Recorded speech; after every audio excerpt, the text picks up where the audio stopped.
again, we only became aware we would be undressing next to a man was when we had to see a man undressing while we were simultaneously undressing. Welcome to Congress Unpacked, the channel bringing you unfiltered truth from Capitol Hill. Today, Senator Josh Hawley sits down with Riley Gaines, a national voice for women's rights in sports. Hit subscribe and stay tuned as we break down this powerful testimony. Hawley thanks Riley Gaines for her courage, acknowledging the abuse and threats she's faced for standing up for women. He recalls when Gaines was barricaded by protesters for hours at San Francisco State University. Gaines says law enforcement hesitated, failing to protect her right to speak freely. Ms. Gaines, I want to start with you. Thank you for your courage in being here today. Thank you for your courage and advocacy for women. You have been subjected to an unbelievable amount of abuse.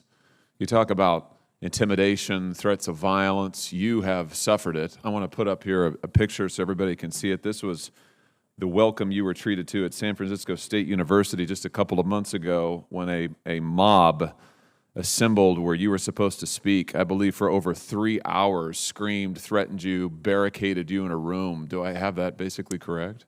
Yes, I was held for ransom for 3.5 hours by hundreds of these protesters, as you see on the board. They demanded that I had to pay them money if I wanted to make it home to see my family safe again. The law enforcement in San Francisco, I respect, and I think law enforcement is what's brave, not me, and I respect all law enforcement, but the law enforcement I was met with in San Francisco, in my opinion, failed miserably in effectively doing their job. They had mentioned that it was not ideal for them to be seen as anything other than an ally to this community.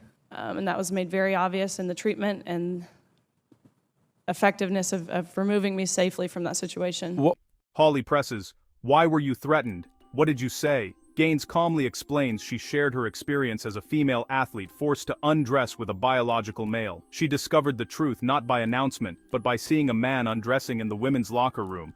What hurt most, she says, was how easily women's boundaries were dismissed. Why were you threatened and barricaded into a room and held for ransom for hours on end? I mean, what was it you were saying that was so terrible?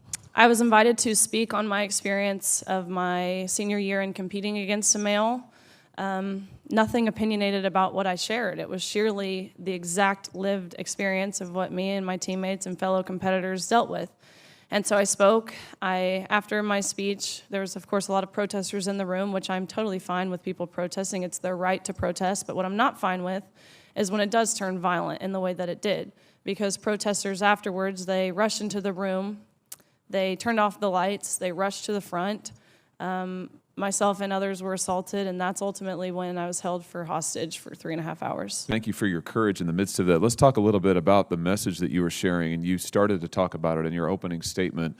Just tell us about your experience, because nobody can question your experience. I don't think anybody sitting at the table, and certainly nobody at this podium, has had the experience that you have had. You were talking about just the incredible surprise, shall I say, to put it gently, of finding a biological man, a 6'4" biological man in your locker room and having to accept that without being asked about it, without being told about it even. What was that like for you? Tell us about that.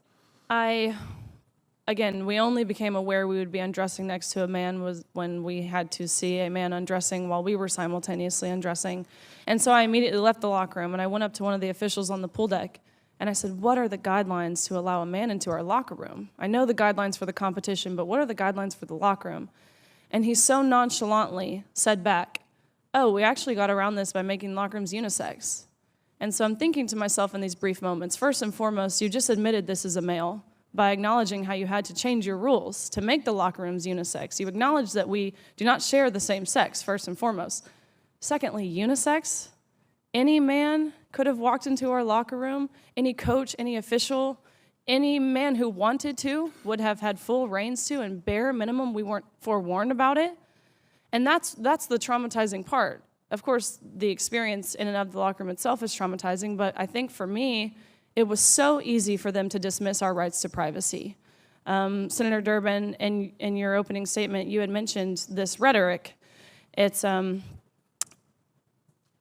you had mentioned that what message does it send to trans individuals? And my combat to that is what message does this send to women, to young girls who are denied of these opportunities, so easily their rights to privacy and safety thrown out of the window to protect a small population, protect one group as long as they're happy. What about us? That is the overall general consensus of how we all felt in that locker room. Hawley highlights a Harvard message warning swimmers not to talk about Leah Thomas or share opinions with the media. Gaines says women who speak out are labeled transphobic or racist. Teammates were forced into mandatory LGBTQ education meetings, warned they'd lose scholarships or friends if they spoke out. Gaines calls it emotional blackmail, designed to silence women. Why do you think it is that the NCAA and so many people in power seem intent on just erasing your opinion, your views, the whole category of women? I noticed that recently you just posted this to social media about a message that Harvard was sending around, I think, to its swimmers, telling them, don't talk about Leah Thomas, don't share your opinions. If you get contacted by a member of the media, then refer that to the university. Don't say anything, for heaven's sake. Tell us about this. I mean, this has been your experience over and over and over. You're told as a woman to shut up, don't say anything. What's that like? That is continually happening. And if we do speak up, you're immediately labeled as some name. They will call you everything under the sun, whether it's transphobic, homophobic, racist, white supremacist, domestic terrorist. They will throw them all at you in hopes to deter you, in hopes to silence you. Leah Thomas's teammates, they were forced every single week to go to mandatory LGBTQ education meetings to learn about how just by being cisgender, they were oppressing Leah Thomas. They were told that they're not allowed to take a stance because their school has already taken their stance for them. They were told that you will never get a job, you will never get into grad school, you will lose your friends, you will lose your scholarship and playing time if you speak out. They told these girls that if you do speak out, and any harm whatsoever comes towards Thomas's way, whether that's through social media, whether that's physical, mental, emotional harm, then you are solely responsible, and you could be responsible for a potential death. And you don't want that, do you? Of course not. Who would ever want to be responsible in a potential death? But that is the emotional blackmail that is plaguing this country, especially in universities. Hawley questions Leah Thomas's claim that people like Gaines use feminism to push transphobic beliefs. Gaines responds, feminism isn't subjective. It means respecting women's unique realities. Redefining womanhood, she says, isn't inclusion. It's mansplaining feminism. Last question, and I'll ask this and then give you a chance to respond, and I'm done with this, Mr. Chairman. Let me give you a chance to respond to something that Leah Thomas said recently, publicly. She said this publicly. They're using, this quote now, they're using the guise of feminism, they meaning you, using the guise of feminism to sort of push transphobic beliefs, meaning you advocating for women, women's rights is actually just a cover for transphobia. Do you want to respond to that? Feminism is not a fluid term. The original and the meaning of what it means to be a feminist is to uphold, respect, honor, embrace, and celebrate women on our own physical ceilings, our own uniqueness. That term has not changed. And what this really is a male mansplaining what it is to be a feminist, which I honestly think is pretty ironic, and it's something we've seen before. Her words spark applause from those fighting for fairness in women's spaces. The hearing wasn't just about sports, it was about speech, safety, and standing up for what you believe in. Riley Gaines's testimony shows a growing divide. Women who speak up are punished, not protected. Like, comment, and subscribe to Congress Unpacked, where the hearings speak for themselves.